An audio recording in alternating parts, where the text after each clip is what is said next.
Hey everyone, my name's Bill Mann, and the purpose of this video is to fulfill the requirements of my expertise project.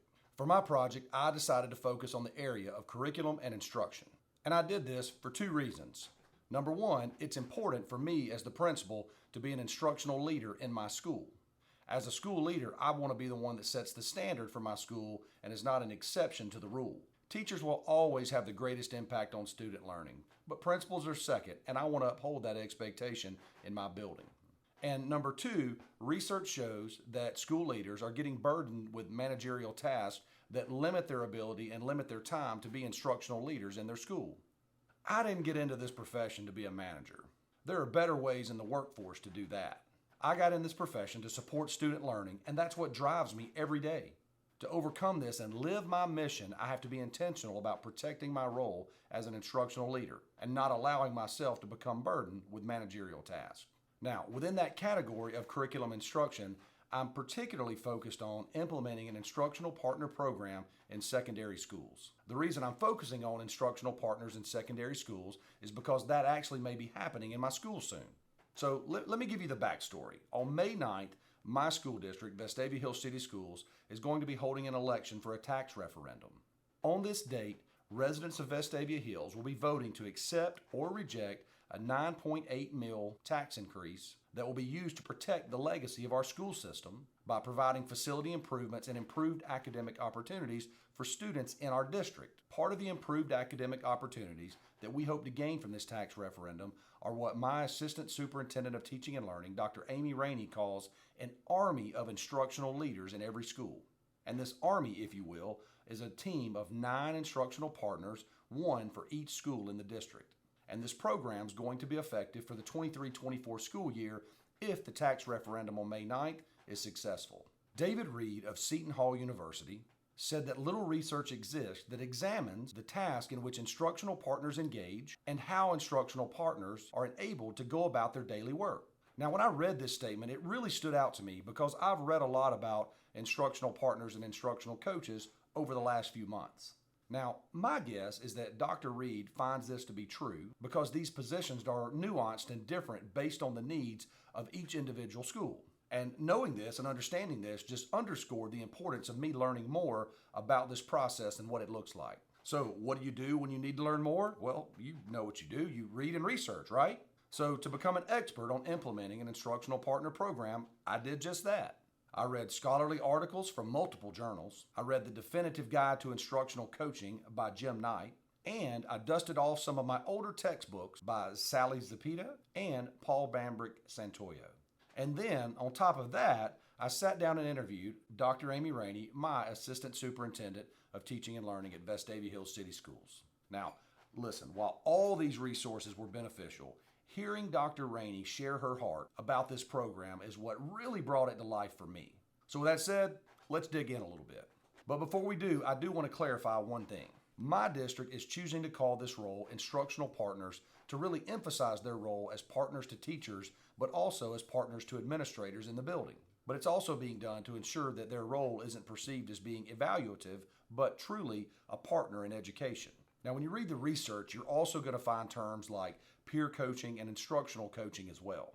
I may use these terms interchangeably throughout this presentation, but for the purpose of this project, they really all serve the same purpose. So now let's dig in by looking at what an instructional partner actually does in the first place. Instructional partners provide opportunities for teachers to support and learn from each other and to engage in realistic discussions about teaching and learning. They work collaboratively alongside teachers and guide them through lesson differentiation and preparation, co-teaching, modeling of specific skills and balanced literacy components, and offer feedback of observed practices in the classroom. The vision for instructional partners in Vestavia Hills City Schools is to have an army of instructional leaders who gel as a community, have responsibilities to their individual schools, have responsibilities to the district, and function as a collaborative professional learning team on their own.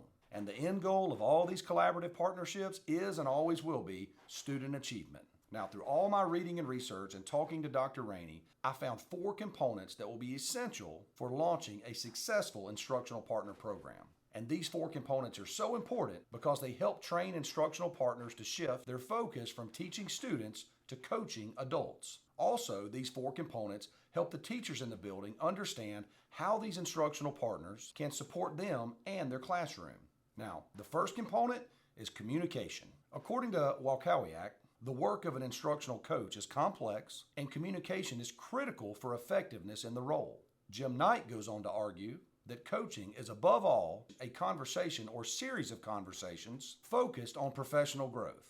Jim Knight is the most referenced researcher in the area of instructional coaching, and his statement summarizes the role of communication best. Now, Dr. Rainey's vision for these instructional partners is for them to be responsible to their home school, but also to be responsible to the district. And to do this successfully, communication is a must. Instructional partners should communicate with one another regarding what they are seeing and experiencing in schools.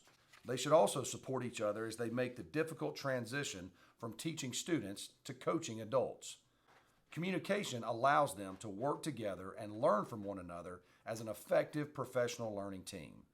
By communicating as a team, Dr. Rainey envisions opportunities for the entire instructional partner team to work collaboratively on a particular problem in one school. Like, for example, a school that's struggling with student engagement could have all 9 instructional partners come to the school, gather data on student engagement all at the same time. The second component is clearly defined roles. Both Temple Walkowiak and David Reed discuss the importance of clearly defined roles in their research. Reed emphasizes the importance of having clearly defined roles because it creates a clear separation between coaching and school leadership. And this is key in developing a coaching system that allows authentic coach-teacher engagement. Research also indicates that having clearly defined roles creates an environment where teachers are willing to engage because they know their actions are not being reported to administration. Clear roles and responsibilities of the instructional partner provided by the principal allow the coach's communication to be more effective. Dr. Rainey discussed the importance of defining roles, but acknowledged the first year may require some adjustments as the position evolves. Now, something else I want to point out is that these 4 components that I uncovered, they're all starting to overlap. See if you can notice more of these overlaps as I keep working through the components. The third component, trusting relationships. Now, teachers may feel intimidated by having a colleague in their classroom. Typically, any intimidating feelings are washed away when relationships are built first. Trust with teachers is important. For them to ask me for help and know that I will not go to their supervisor, the principal, that is real trust. Now, remember the overlap that I mentioned a second ago? I find it interesting that trust and clearly defined roles were both identified as important in research for the same reason. Teachers want to know that everything they do with the instructional coach is not being reported to administrators. Knowing this provides room for authentic growth. Another benefit of trusting relationships is the importance of instructional partners valuing the teacher's ideas. In my interview with Dr. Rainey, she emphasized the character trait of humility for instructional partners. Valuing teachers is an act of humility that acknowledges the instructional partner does not have all the answers and they are there to support, not correct. The fourth and final component is time. Instructional partners are successful because teacher learning should take place within the context of everyday teaching. However, teachers will not have time to reflect during everyday teaching. While it may seem obvious that teachers need to think about new ways to tackle topics, professional development and coaching are not always built into the school day. Providing time for instructional coaches to meet with teachers during the school day is the principal's responsibility. Fortunately, all secondary schools in my district, that's Davie Hill City Schools, have PLT time built into their day already. Having instructional partners in school is not a new idea in education. However, having instructional partners in all 9 schools in my district is a new idea for us. While having elements of an instructional partner program have existed in our elementary schools, they have not existed in any form in our secondary schools. I chose this program as my expertise project because assuming the tax referendum is successful, I will be responsible for implementing the instructional partner program at the Davie Hills High School's freshman campus. While the person who fills this role will be trained as an instructional partner, I will be responsible for facilitating their role within the building and ensuring a culture where they can be successful. Through my interview with Dr. Rainey, my review of scholarly articles and books, and information that I've gained from board meetings, I have a much better understanding of how to implement this program. Communication, clearly defined roles, trusting relationships, and time to work with teachers are the essential components of a successful instructional partner program that are all under my control as the principal.